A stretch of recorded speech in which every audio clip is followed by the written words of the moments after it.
Hello my dear students, welcome back. ഇന്ന് നമ്മൾ discuss ചെയ്യാൻ പോകുന്നത് ഹയർ സെക്കൻഡറി +2 ഇംഗ്ലീഷിൽ നിന്ന് second unit heights of harmony. Harmony എന്ന് പറഞ്ഞാൽ ഐക്യം, യൂണിറ്റി, ഒത്തൊരുമ. ഈ ഒരു യൂണിറ്റിൽ നമുക്കൊരു പോം, ഒരു സ്റ്റോറി, ഒരു വൺ ആക്ട് പ്ലേ എന്നിവയാണ് പഠിക്കാനുള്ളത്. 3 ലെസൺസ്. ചെറിയൊരു യൂണിറ്റാണ് അല്ലേ. സോ ഇതിൽ നമ്മുടെ വീഡിയോ കൊണ്ട് ഉദ്ദേശിക്കുന്നത് ഒരു ഡീറ്റെയിൽഡ് എക്സ്പ്ലനേഷൻ ആണെങ്കിൽ അതിൻ്റെ കൂടെ നിങ്ങൾക്ക് പ്രൊവൈഡ് ചെയ്യാൻ പോകുന്നത് സിമ്പിൾ നോട്ട്സാണ്. സിമ്പിൾ നോട്ട്സ് എക്സാം ഓറിയൻറ്റഡ് ആയിട്ടുള്ള നോട്ട്സാണ്, നമുക്ക് പെട്ടെന്ന് പഠിച്ചു പോകാൻ പറ്റുന്ന രീതിയിലുള്ള നോട്ട്സ്. ഓക്കെ, ഈ യൂണിറ്റിൽ ഫസ്റ്റ് പേജ് തുടങ്ങുന്നത് തന്നെ നമുക്കൊരു കോട്ട് നൽകിക്കൊണ്ടാണ്, അല്ലെങ്കിൽ ഒരു സ്റ്റേറ്റ്മെൻറ്റ് പറഞ്ഞിട്ടുള്ളത് ജൂലിയ എഫ് കാർനെ. എന്താ അവർ പറയുന്നത്? Little deed of kindness, little words of love, make our earth and Eden like the heaven above. എന്താ പറഞ്ഞു വരുന്നത്? ഇതെന്താ ഹൈലൈറ്റ് ചെയ്യുന്നത്? നമ്മളുടെ ചെറിയ രീതിയിലുള്ള കൈൻഡ്നസ് നിറഞ്ഞിട്ടുള്ള ജെൻറ്റിലായിട്ടുള്ള ആക്റ്റുകൾ, പ്രവൃത്തികൾ, ലവിങ് ആയിട്ടുള്ള വേർഡ്സൊക്കെ നമ്മുടെ ഈ ഒരു വേൾഡ് ബെറ്റർ വേർഷനാക്കി മാറ്റാൻ പറ്റും. അങ്ങനെ നമുക്ക് നമ്മൾ ഈ ജീവിക്കുന്ന ഈ ഒരു ഇടം എങ്ങനെ ആക്കാം? ഒരു ബ്യൂട്ടിഫുൾ പ്ലേസ് ആക്കിയിട്ട് മാറ്റാൻ പറ്റുമെന്നതാണ്. അങ്ങനെ നമ്മൾ ആകുകയാണെങ്കിൽ, നമ്മുടെ ഒരു കൈൻഡ്നസ് നിറഞ്ഞിട്ടുള്ള, നമ്മുടെ ലവ് നിറഞ്ഞിട്ടുള്ള വേർഡ്സും ഡീഡും ഒക്കെ ആണെങ്കിൽ നമുക്ക് നമ്മുടെ എർത്തിനെ ഒരു ഈഡനാക്കി മാറ്റാം. ലൈക്ക് ദ ഹെവൻ എബോവ്, ഒരു സ്വർഗത്തെ പോലെ. Okay, so we can create a peaceful and happy environment just like Eden. ഏതൻ തോട്ടമാക്കാം എന്നാണ് പറഞ്ഞു വരുന്നത്.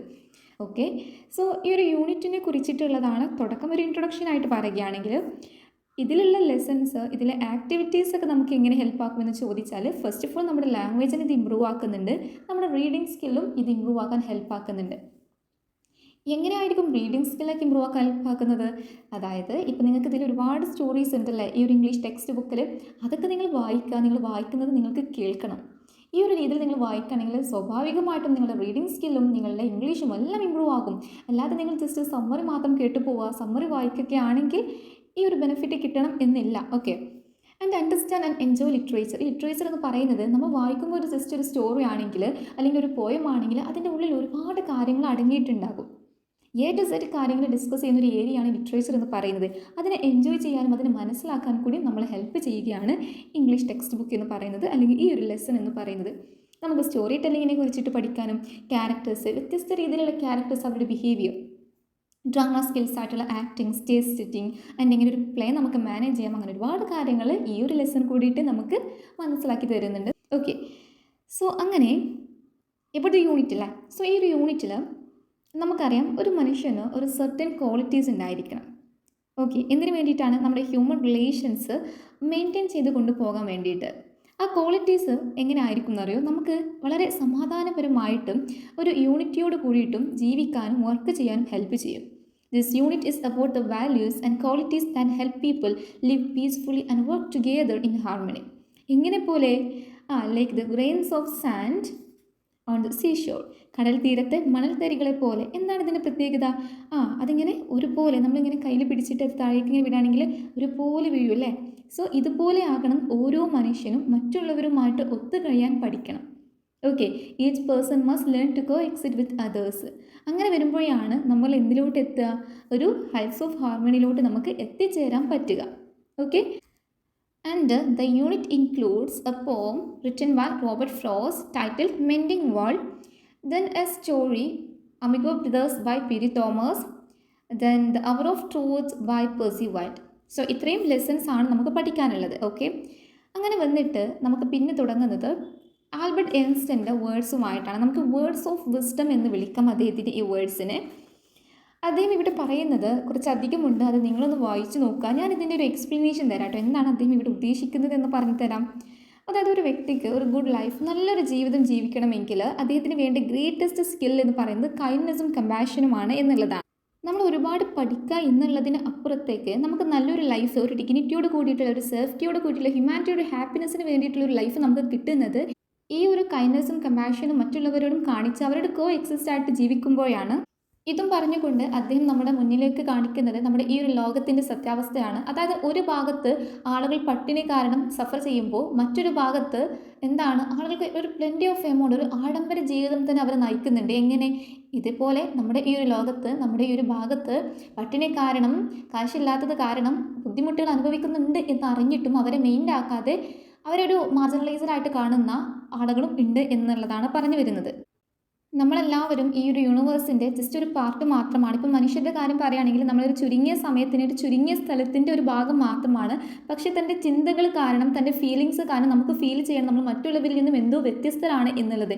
സോ ഈ ഒരു ഫീലിംഗ് എന്ന് പറയുന്നത് ഒരു കൈൻഡ് ഓഫ് ഇല്യൂഷനാണ്, അല്ലെങ്കിൽ ഒരു ഇംപ്രിസൺസ്, നമ്മളതിനെ നമ്മളൊരു പ്രിസണിൽ പോലെ ആക്കി മാറ്റുന്ന ഒരു ചിന്താഗതിയാണ് ഇത് എന്ന് പറയുന്നത്. അങ്ങനെ വരുമ്പോൾ ഇത് നമ്മുടെ പേഴ്സണൽ ഡിസയറിനെയും അതുപോലെ തന്നെ നമ്മുടെ അടുത്തുമുള്ള മറ്റുള്ള ജനങ്ങളെയും അല്ലെങ്കിൽ മറ്റുള്ള ജീവജാലങ്ങളെയും എല്ലാം സ്നേഹിക്കുന്നതിൽ നിന്നും നമ്മൾ റെസ്ട്രിക്റ്റ് ചെയ്യപ്പെടുന്നു എന്നുള്ളത് കൂടി അദ്ദേഹം ഇവിടെ പറയുന്നുണ്ട്. എന്നിട്ട് അദ്ദേഹം നമ്മളോട് പറയുകയാണ്, ആസ് എ ഹ്യൂമൻ ബീങ്, ഒരു മനുഷ്യൻ എന്നുള്ള നിലയ്ക്ക് നമ്മുടെ ലക്ഷ്യം, നമ്മുടെ ഗോൾ എന്തായിരിക്കണം? ഈ ഒരു പറയുന്ന പ്രിസൺ ഉണ്ടല്ലോ, ഈ ഒരു ജയിലിൽ നിന്നും നമ്മുടെ മൈൻഡിനെയും നമ്മുടെ ശരീരത്തെയും നമ്മൾ ഫ്രീ ആക്കി മാറ്റണം. അങ്ങനെ വരുമ്പോഴാണ് നമ്മുടെ ചുറ്റുഭാഗമുള്ള നമ്മുടെ ജനങ്ങളെയും നമ്മുടെ മറ്റ് അനിമൽസിനെയും മറ്റ് ജന്തുജീവജാലങ്ങളെയും ഈ പറയുന്ന ട്രീസ്, ഈ എൻവയോൺമെൻറ്റിനെയും എല്ലാം നമുക്ക് കണ്ണ് തുറന്ന് കാണാൻ സാധിക്കുകയുള്ളൂ. അങ്ങനെ വരുമ്പോഴാണ് നമുക്കൊക്കെ അവരെ സ്നേഹിക്കാനും നമ്മുടെ ഒരു കമ്പാഷൻ അതിലോട്ടേക്ക് എത്തിക്കാനും നമുക്ക് പറ്റുകയുള്ളൂ. അങ്ങനെ മാത്രമേ നമുക്ക് ഈ ഒരു ലോകത്തിൻ്റെ, ഈ ഒരു യൂണിവേഴ്സിൻ്റെ ഭംഗി കൂട്ടാനും പറ്റുകയുള്ളൂ എന്നൊക്കെയാണ് അദ്ദേഹം ഇവിടെ പറഞ്ഞു വരുന്നത്. ഓക്കെ, ഇതിന് ശേഷമുള്ള പോർഷൻ വരുന്നത് ക്വസ്റ്റ്യൻസ് ഫോർ തോട്ട്, നിങ്ങൾക്ക് ചിന്തിക്കാനുള്ള ചോദ്യങ്ങളാണ്. അതായത് ഈ ചോദ്യങ്ങളുടെ ആൻസർ നിങ്ങൾ നിങ്ങളുടെ ടെക്സ്റ്റ് നോട്ട്ബുക്കിൽ എഴുതണമെന്നോ അല്ലെങ്കിൽ ഇത് നിങ്ങൾ എക്സാമിന് പഠിക്കണമെന്നില്ല, ജസ്റ്റ് നിങ്ങൾക്ക് ചിന്തിക്കാനുള്ള ക്വസ്റ്റ്യൻസ് ആണ്. ഫസ്റ്റ് ക്വസ്റ്റ്യൻ എന്താ വരുന്നത്? What are the rules of the following in protecting and ensuring the rights of people? ജനങ്ങളുടെ റൈറ്റ്സ്, അവകാശങ്ങൾ എൻഷ്യൂർ ചെയ്യാൻ, ഉറപ്പുവരുത്താനും പ്രൊട്ടക്റ്റ്, സുരക്ഷിതമാക്കാനും താഴെ പറയുന്നവയുടെ ചുമതല, റോൾസ് എന്താണ്? ആരൊക്കെയാണ് താഴെ പറയുന്നവർ? Individuals, political parties, non governmental organisations, government. So ഇവിടെ നിങ്ങളുടെ ആൻസറാണ് വേണ്ടത്. പക്ഷേ ഞാൻ നിങ്ങളൊന്ന് ഹെൽപ്പ് ചെയ്യാം. ഒരു വ്യക്തി എന്നുള്ള നിലക്ക് ജനങ്ങളുടെ അവകാശങ്ങളെ പ്രൊട്ടക്റ്റ് ചെയ്യുന്നതിന് നിങ്ങളുടെ റോൾ എന്താ? നിങ്ങളെന്ന് പറയുമ്പോൾ എൻ്റെയും നിങ്ങളുടെയും എല്ലാം റോൾ എന്താ എന്നുള്ളതാണ് ഫസ്റ്റ് ക്വസ്റ്റ്യൻ. മറ്റുള്ളവരുടെ അവകാശങ്ങളെ റെസ്പെക്റ്റ് ചെയ്തുകൊണ്ട് ഇക്വാലിറ്റിയെ പ്രൊമോട്ട് ചെയ്യുക എന്നുള്ളതാണ് ഒരു വ്യക്തി എന്നുള്ള നിലയ്ക്ക് എനിക്കും നിങ്ങൾക്കും ആദ്യമായിട്ട് ചെയ്യാൻ പറ്റുന്നത്. സെൽഫിഷ് ആയിട്ടുള്ള ഡിസൈറുകളൊക്കെ ഓവർകം ചെയ്തിട്ട് നമ്മളെല്ലാവരും ഈ ഒരു യൂണിവേഴ്സിൻ്റെ പാർട്ടാണ്. ഓൾ ലിവിങ് ബീയിങ്സിനോട് ഒരു കമ്പാഷൻ എക്സ്റ്റെൻഡ് ചെയ്യുക എന്നുള്ളതാണ് മറ്റൊരു റോൾ വരുന്നത്. അതുമാത്രമല്ല, ഈ നമ്മുടെ കമ്മ്യൂണിറ്റിയിലെ, നമ്മുടെ സൊസൈറ്റിയിലെ മാർജിനലൈസ്ഡ് ഗ്രൂപ്പ്സ് അവരെ സപ്പോർട്ട് ചെയ്തുകൊണ്ട് അവർക്കെതിരെയുള്ള ഇൻജസ്റ്റിസിനെ എതിരെ സ്റ്റാൻഡ് ചെയ്തിട്ട് ഒരു സൊസൈറ്റിയിൽ കോൺട്രിബ്യൂട്ട് ചെയ്യുക എന്നുള്ളതും ഒരു ഇൻഡിവിജ്വൽ എന്നുള്ള നിലയ്ക്ക് എൻ്റെയും നിങ്ങളുടെയും എല്ലാം റോളാണ്. ഓക്കെ, അടുത്തതായിട്ട് വരുന്നത് പൊളിറ്റിക്കൽ പാർട്ടീസ് ആണ്. ഈ പൊളിറ്റിക്കൽ പാർട്ടീസ് സത്യം പറഞ്ഞാൽ പലപ്പോഴും നമുക്ക് കാണാൻ പറ്റുന്നത് ഒരു പ്രത്യേക റീജിയൻ കമ്മ്യൂണിറ്റി ഇവർക്ക് വേണ്ടിയിട്ട് പോരാടുന്ന പോലെയൊക്കെ ഉണ്ട്, അല്ലെങ്കിൽ അവരെ സ്പെസിഫിക് ഗ്രൂപ്പ്സിനെ അവരുടെ അജണ്ടകളൊക്കെ പ്രൊമോട്ട് ചെയ്യുന്ന പോലെയുണ്ട്. സോ ഇത് ഒഴിവാക്കുക എന്നുള്ളതാണ് ആദ്യമായിട്ട് അവർക്ക് ചെയ്യാൻ പറ്റേണ്ടത്. എന്നിട്ട് അവർ എന്ത് ചെയ്യണം? They should prioritise the welfare of all the citizens and work for common good. എല്ലാവർക്കും നല്ലതിന് വേണ്ടിയിട്ടാണ് ഈ പൊളിറ്റിക്കൽ പാർട്ടീസ് റോൾ, അവരുടെ റോൾ അതാണ്. ഓക്കെ, മൂന്നാമതായിട്ട് വരുന്നതാണ് നോൺ ഗവൺമെൻറ്റൽ ഓർഗനൈസേഷൻസ്, അതായത് ഗവൺമെൻറ്റിൻ്റെതല്ലാത്ത സംഘടനകൾ കേട്ടോ. സോ ഇവരുടെ ലക്ഷ്യം എന്ന് പറയുന്നത്, അതായത് മൈനോറിറ്റീസ്, മാർജിനലൈസ്ഡ് ഗ്രൂപ്പ്സ്, നമ്മുടെ സൊസൈറ്റിയിലെ ഇവരുടെ കാര്യങ്ങൾ പ്രൊട്ടക്റ്റ് ചെയ്യുക എന്നുള്ളത് തന്നെയാണ്. അതുമാത്രമല്ല, ഒരു മൈനോറിറ്റി കമ്മ്യൂണിറ്റീസിനെ ഓവർ പവർ ചെയ്തുകൊണ്ട് മെജോറിറ്റിയിൽ പെടുന്ന കമ്മ്യൂണിറ്റീസ് അവരിങ്ങനെ ഭരിക്കുന്നുണ്ട്. സോ ഇതിനെ പ്രിവെൻറ്റ് ചെയ്ത് കണ്ട് ഒരു ഫെയർനെസ് അഡ്വക്കേറ്റ് ചെയ്യുക എന്നുള്ളതും നോൺ ഗവൺമെൻറ്റൽ ഓർഗനൈസേഷന് ചെയ്യാൻ പറ്റുന്ന ഒരു കാര്യമാണ്. അത് അവരുടെ റോളാണ്. They raise awareness, provide legal and act as a bridge between citizens and the government. Okay, അതായത് ഒരു വ്യക്തിക്ക് ചെന്നിട്ട് ഗവൺമെൻറ്റിനെ നേരിട്ട് ഒന്നും ചെയ്യാൻ പറ്റില്ല, അല്ലേ, ഒന്നും കാര്യങ്ങൾ പറയാൻ പറ്റില്ല എന്നുള്ളൊരു സമയം വരുമ്പോൾ ഇതൊരു ഗ്രൂപ്പാണ്, അല്ലേ. സോ ഒരു ബ്രിഡ്ജായിട്ട് ഗവൺമെൻറ്റിനെയും സിറ്റിസൺസിനെയും ഒരു ബ്രിഡ്ജായിട്ട് നിലനിൽക്കേണ്ടതും ഈ നോൺ ഗവൺമെൻറ്റൽ ഓർഗനൈസേഷൻസ് ആണ്. ഓക്കെ, ഇങ്ങനെയൊക്കെ വന്നിട്ട് ഈ ഗവൺമെൻറ്റിൻ്റെ റോൾ എന്താണെന്ന് ചോദിച്ചാൽ, Government must uphold equality before the law and ensure citizens' rights are safeguarded. Okay, എല്ലാവരുടെയും, എല്ലാ ജനങ്ങളുടെയും, അത് കാസ്റ്റ് നോക്കാതെ, റിലീജിയൻ നോക്കാതെ ഒരു രീതിയിലുള്ള ഡിസ്ക്രിമിനേഷനും കാണിക്കാതെ, മൈനോറിറ്റി അവരങ്ങോട്ട് ഒന്നും ചെയ്യാതെ, ഓക്കെ, മൈനോറിറ്റീസിൻ്റെ മേലെ ഓവർ പവർ ചെയ്യാതെ നല്ലൊരു ഫെയർനെസ്, ഓക്കെ, അങ്ങനത്തെ രീതിയിലുള്ള ഒരു ലോ, ഒരു സിസ്റ്റം ക്രിയേറ്റ് ചെയ്യുക, ജസ്റ്റിസിനെ പ്രൊമോട്ട് ചെയ്യുക എന്നുള്ളതാണ് ഗവൺമെൻറ്റിൻ്റെ റോള്. ഓക്കെ ആണല്ലോ. നെക്സ്റ്റ് വരുന്നത് നിങ്ങളോട് ഇമാജിൻ ചെയ്യാനാണ്. ജസ്റ്റ് ഇമാജിൻ ചെയ്താൽ മാത്രം മതി. അതായത് നിങ്ങളുടെ സ്കൂളിൽ ഒരു ഓർഗനൈസേഷൻ ഉണ്ടാക്കാൻ കേട്ടോ. ഈ ഓർഗനൈസേഷൻ്റെ പ്രത്യേകത സൊസൈറ്റിയുടെ ബെറ്റർമെൻറ്റിന് വേണ്ടിയിട്ട് നിങ്ങൾ ആസ് എ സ്റ്റുഡൻറ്റ് എന്നുള്ള നിലക്ക് നിങ്ങൾക്ക് എന്തൊക്കെ ചെയ്യാൻ സാധിക്കും എന്നുള്ളത് മാത്രമാണ്. അപ്പോൾ അങ്ങനെ വന്നിട്ട് എങ്ങനെയാണ് ഈ ഒരു ഓർഗനൈസേഷൻ, നിങ്ങളുടെ ഈ ഒരു ഗ്രൂപ്പ് എങ്ങനെയാണ് വർക്ക് ചെയ്യേണ്ടത് എന്നുള്ളതാണ്.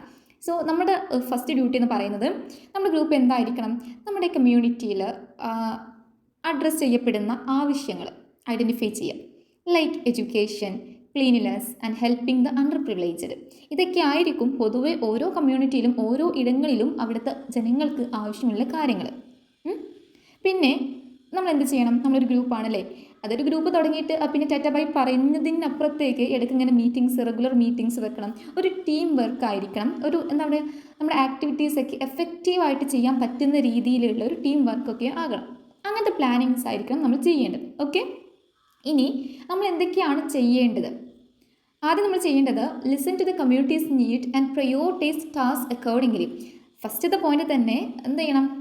അതെ, കമ്മ്യൂണിറ്റിയുടെ നീഡ്സിനൊക്കെ നമ്മൾ മനസ്സിലാക്കണം. ജനങ്ങളിൽ നിന്നും അതിനെ കളക്ട് ചെയ്തിട്ട് നമ്മളിങ്ങനെ ഒരു ടാസ്ക് ആയിട്ട് പ്രയോറിറ്റൈസ്, ആദ്യം എന്താണ് അവർക്ക് ആവശ്യം എന്നുള്ള രീതിയിൽ ടാസ്ക് ഒക്കെ ഇങ്ങനെ കറക്റ്റ് എഴുതി വെക്കുക, അല്ലെങ്കിൽ റെഡിയാക്കി വെക്കുക. എന്നിട്ട് എല്ലാ സ്റ്റുഡൻസിനെയും എല്ലാ ടീച്ചേഴ്സിനെയും ഈ ഒരു ഐഡിയ, ഈ ഒരു റിസോഴ്സ് ക്രിയേറ്റ് ചെയ്യാൻ വേണ്ടിയിട്ട് കൊണ്ടുവരാം. അതായത് ഒരുപാട് ആളുകൾ വരുമ്പോഴായിരിക്കും വ്യത്യസ്ത രീതിയിലുള്ള ഐഡിയാസ് നമുക്ക് കിട്ടുക. സോ നമ്മൾ എന്ത് ചെയ്യണം? പിന്നെ ആക്ടിവിറ്റീസ് ഓർഗനൈസ് ചെയ്യുക. Like cleaning up drive, awareness campaign, charity events to make real difference. So നമുക്ക് വെറുതെ ഇങ്ങനെ ചെയ്യാതെ ഒരു റിയൽ ഡിഫറൻസ് കൊണ്ടുവരണം എന്നുണ്ടെങ്കിലും നമുക്ക് ഒരുപാട് ഐഡിയാസ് വേണം. ആ ഐഡിയാസൊക്കെ കിട്ടിക്കഴിഞ്ഞാൽ ഓരോ കാര്യങ്ങൾ ചെയ്യേണ്ട ആക്ടിവിറ്റീസ് കറക്റ്റ് രീതിയിൽ ഓർഗനൈസ് ചെയ്യണം.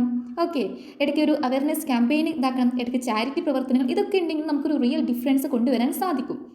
ഓക്കെ, സോ പിന്നെന്താ പറയുന്നത്? യെസ്, നമ്മളെന്താ ചെയ്യാൻ പാടില്ലാത്ത കാര്യങ്ങൾ, ഫേവറിറ്റിസം അത് ഒഴിവാക്കണം. അതുപോലെ ഒരു സർട്ടൻ ഗ്രൂപ്പ്സിലുള്ള ആളുകളെ മാത്രം ഫോക്കസ് ചെയ്ത് മറ്റുള്ളവരെ ഇഗ്നോർ ചെയ്യാതിരിക്കുക. ആൻഡ് ഒരിക്കലും നിങ്ങൾ സ്റ്റുഡൻസ് ആണ്, ഒരു സ്കൂളിൽ നിന്നുള്ളൊരു കമ്മ്യൂണിറ്റിയാണ്, ഗ്രൂപ്പാണ്, നിങ്ങൾക്കൂടെ ചെയ്യാൻ പറ്റില്ല എന്നുള്ള കാര്യങ്ങൾ ഒരിക്കലും നിങ്ങൾ ജനങ്ങൾക്ക് പ്രോമിസ് കൊടുക്കാതിരിക്കുക. നല്ല രീതിയിൽ പ്രോപ്പർ പ്ലാനിങ് നടത്തണം എന്നുള്ളത് സാരം. അതുമാത്രമല്ല എൻവയോൺമെൻറ്റിനെ ഹാമാക്കുന്ന രീതിയിലുള്ള ആക്ടിവിറ്റീസ് നിങ്ങൾ അവോയ്ഡ് ചെയ്യുക. ഓക്കെ, സോ നിങ്ങൾക്ക് എന്തുകൂടി ചെയ്യാം? നിങ്ങളുടെ സ്കൂളിൽ നിന്ന് തന്നെ പിരിവുകളൊക്കെ ഉണ്ടാക്കിയിട്ട് പാവപ്പെട്ടവർ നിങ്ങൾക്ക് ഫിനാൻഷ്യലി ഹെൽപ്പ് ചെയ്യാം. സ്ഥലങ്ങളൊക്കെ നിങ്ങൾക്ക് ക്ലീൻ ചെയ്യാം, ലൈക്ക് കോമൺ പ്ലേസൊക്കെ, അതായത് പൊതുവേ ജനങ്ങൾ വരുന്ന സമയം സ്പെൻഡ് ചെയ്യുന്ന സ്ഥലങ്ങളൊക്കെ ഉണ്ടാവില്ല, അതൊക്കെ നിങ്ങൾക്ക് ക്ലീൻ ചെയ്യാം. ഇതൊക്കെ നമുക്ക് ചെയ്യാൻ പറ്റാവുന്ന കാര്യങ്ങളാണ്. NSS ക്യാമ്പ്സൊക്കെ, NSSനുള്ള കുട്ടികളൊക്കെ ഉണ്ടെങ്കിൽ അവർക്ക് ഏകദേശം മനസ്സിലാകും അല്ലേ? സോ പിന്നെ നമ്മൾ എന്ത് ചെയ്യണം? ഒരു ബ്രദർലി ആറ്റിറ്റ്യൂഡ് ഡെവലപ്പ് ചെയ്യണം. എല്ലാവരും സഹോദരന്മാരാണ്, ഈ യൂണിവേഴ്സിൻ്റെ പാർട്ടാണ് എന്നുള്ളതാണ് നമ്മൾ ആദ്യം മനസ്സിലാക്കേണ്ടത്. ഒരിക്കലും ചെയ്യാൻ പാടില്ലാത്ത കാര്യങ്ങൾ പറഞ്ഞില്ല. അതിൻ്റെ കൂടെ തന്നെ ഒരിക്കലും സിംപ്ലി നമുക്ക് പറയണമെങ്കിൽ ഒരിക്കലും ഒരു ഡിസ്ക്രിമിനേഷൻ നമ്മുടെ മൈൻഡിൽ പാടില്ല. കാരണം നമ്മുടെ ലക്ഷ്യം അതാണോ? അല്ല. അത് മാത്രമല്ല ഒരിക്കലും എനി കൈൻഡ് ഓഫ് പൊളിറ്റിക്സ് പാർട്ടീസിലും നിങ്ങൾ ഇൻവോൾവ് ആവരുത് ഈ ഒരു ഗ്രൂപ്പിൻ്റെ ഭാഗമായിട്ട്. ഓക്കെ, പൊളിറ്റിക്സ് പാടില്ല എന്നുള്ളതല്ല, ഈ ഒരു ഓർഗനൈസേഷൻ ഒരു പൊളിറ്റിക്സിന്, ഒരു രാഷ്ട്രീയ പാർട്ടിയെ ഇതാക്കരുത്. ഓക്കെ, ഇന്നത്തെ നമ്മുടെ വീഡിയോ +2 ഇംഗ്ലീഷിലെ സെക്കൻഡ് യൂണിറ്റിൻ്റെ ഒരു ഇൻട്രൊഡക്ഷൻ വീഡിയോ ആയിരുന്നു. പാർട്ട് 1 ആണ്. ഇതിന് ശേഷം ഞാൻ ഉദ്ദേശിക്കുന്നത് ഓരോ ലെസൺസിൻ്റെയും ഡീറ്റെയിൽഡ് ആയിട്ടുള്ള എക്സ്പ്ലനേഷനും സിമ്പിൾ നോട്ട്സും നിങ്ങൾക്ക് നൽകണം എന്നുള്ളതാണ്. ഓക്കെ, അപ്പോൾ ഇതിൻ്റെ പുറകിലായിട്ട് ഇതിൽ നിന്ന് വരുന്ന ഓരോ ചാപ്റ്റേഴ്സിൻ്റെയും എക്സ്പ്ലനേഷനും നിങ്ങൾക്ക് എന്താണ് ആവശ്യം അത് നിങ്ങളിലോട്ട് എത്തിക്കുക തന്നെ ചെയ്യും. ഓക്കെ, സോ അപ്പോൾ നിങ്ങൾക്ക് എന്തെങ്കിലും സജഷൻ ഉണ്ടെങ്കിൽ നിങ്ങൾക്ക് കമൻറ്റിലൂടെ അറിയിക്കാം. ഓക്കെ, അപ്പോൾ ഇന്നത്തെ വീഡിയോ നമുക്ക് ഇവിടെ വൈൻഡ് അപ്പ് ചെയ്യാം. If you find this video helpful, please like, share, comment and finally don't forget to subscribe. Thanks for watching.